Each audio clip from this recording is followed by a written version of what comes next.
Olá pessoal, tudo bem com vocês?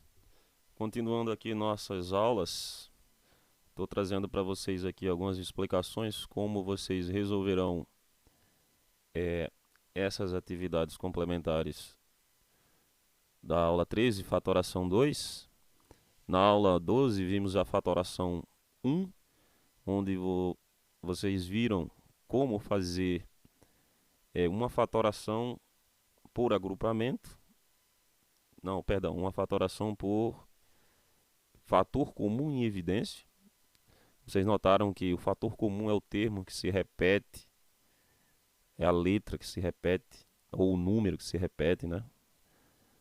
Nos termos do polinômio. Então temos alguns critérios que devem ser obedecidos para que você consiga desenvolver bem as fatorações. E hoje vamos ver a fatoração por agrupamento e diferença de dois quadrados. Bom, primeiramente, falando da fatoração por agrupamento, você vai utilizar as técnicas que você viu na aula anterior, porque ela deriva diretamente da fatoração por fator comum em evidência. Bom, observa que ele já inicia aqui dizendo assim, ó, fator comuns, a letra A e a letra B. Esse é um polinômio que possui quatro termos. Você tem o AX, você tem o AY, você tem o BX e você tem o BY, onde essas letras A e B, elas estão no lugar de números, certo? E o x e o y é que são o x e o y é que são as variáveis. Então observa, nesse primeiro caso, você tem o que? Você tem ax, ay. O a é a letra que é comum aos dois termos, então você coloca ela em evidência.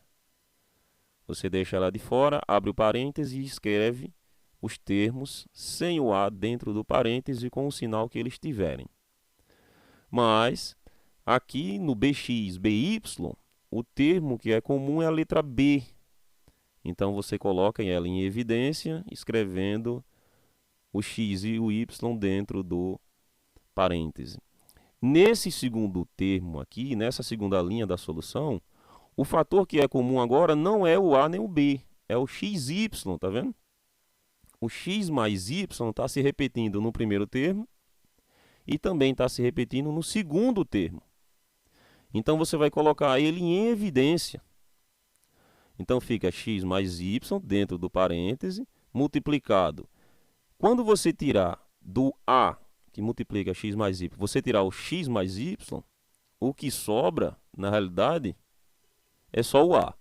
E aqui, quando você tirar, sobra só o b. Vai ficar o quê? A mais, observa que fica a mais b. Então é exatamente esse termo que sobra que vem para dentro do parêntese. Ok? Vamos ver isso através de um exemplo. Bom, eu vou fazer aqui para vocês a letra B. Aqui, nos dois primeiros termos, vocês devem tomar cuidado, vocês têm que tomar cuidado, porque se não tiverem, como é que eu posso dizer, se não tiverem em ordem, vocês devem colocar, mas aqui já está em ordem, ó. XY menos YZ. Observa que o termo que está se repetindo nos dois, a letra que se repete nos dois termos é o Y. Então é ele que você vai colocar em evidência. Então aqui vai ficar Y, que multiplica o X menos o Z, mais aqui no segundo você tem o W se repetindo, tá vendo? Então o W está aqui nesse termo, WX, e também está aqui WZ. Então é o W que você coloca em evidência, ficando dessa forma. WZ. Pronto. Agora você vai colocar aqui em evidência. Observa que você agora só tem dois termos. O primeiro termo é esse e o segundo termo é esse. O que está se repetindo tanto no primeiro quanto no segundo é o x menos z. Então é ele que você vai colocar em evidência. X menos z. Certo? E isso vai multiplicar o que sobra. Mas quem é que vai sobrar? Bom, se você tirar o y, o x menos z daí e daqui, sobra o quê? Vai sobrar exatamente o y do primeiro mais o z, perdão, z não, o w, né? O w do segundo. Pronto. Acabou de colocar o termo em evidência. Então você fez aqui uma fatoração por agrupamento, certo? Essa fatoração é muito importante. Tentem fazer os outros do mesmo modo. Lembre-se sempre de entrar em contato comigo caso não estejam conseguindo. E a outra fatoração que eu quero mostrar para vocês nessa aula é a diferença de dois quadrados. Só que essa é bem mais simples. Porque você vai fazer o quê? Você vai tirar a raiz quadrada do primeiro e vai tirar a raiz quadrada do segundo. E pronto. Praticamente isso. Observe o que ele fez aqui, ó. Você tem x ao quadrado menos 16, certo? Aí ele vai fazer o seguinte. Primeiro você vai tirar a raiz do x ao quadrado. A raiz do x ao quadrado é x. Depois você vai tirar a raiz do 16. A raiz do 16 é 4. Então você pode escrever que x ao quadrado menos 16 pode ser escrito como sendo o x mais 4 e o x menos 4. Observa que é sempre dessa forma, hein? Ele só é diferença de dois quadrados se tanto o primeiro como o segundo tiver raiz quadrada exata. Beleza? Vou fazer aqui uns dois com vocês. Eu vou fazer, por exemplo, vou começar aqui com a letra D. Então eu vou fazer o seguinte, eu vou primeiro tirar a raiz quadrada do 4x ao quadrado. E isso vai me dar o quê? 2, porque a raiz quadrada de 4 é 2. E a raiz quadrada de x ao quadrado é x. E vou tirar a raiz quadrada do 9. 3, não é? Pronto, então eu tenho 2x e tenho o 3. Então eu posso escrever isso, pessoal. 4x ao quadrado menos 9 pode ser escrito como sendo 2x.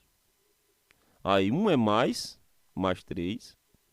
E o outro é menos 2x menos 3. Pronto. É dessa forma que vocês resolverão todos os outros. Eu vou fazer ainda com vocês o g. Então eu vou tirar primeiro a raiz quadrada do 9a ao quadrado. Isso é o quê? Raiz quadrada do 9 é 3. Raiz quadrada do a ao quadrado é a. Certo? E a raiz quadrada do 16b ao quadrado.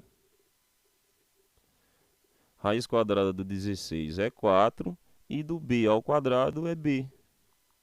Agora você pode escrever que 9 ao quadrado menos 16b ao quadrado pode ser escrito como sendo 3a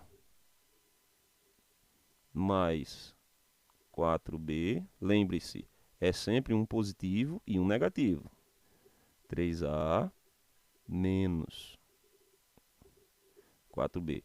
É por isso que a gente chama de diferença de dois quadrados, certo? E só pode fazer, logicamente, se for o sinal de menos. Beleza? Se aqui aparecer um sinal de mais, em qualquer um deles, ao invés de menos for mais, então você não pode fazer essa simplificação, ou seja, essa fatoração. Ok? Eu fico por aqui. Nos vemos em um próximo vídeo e até mais.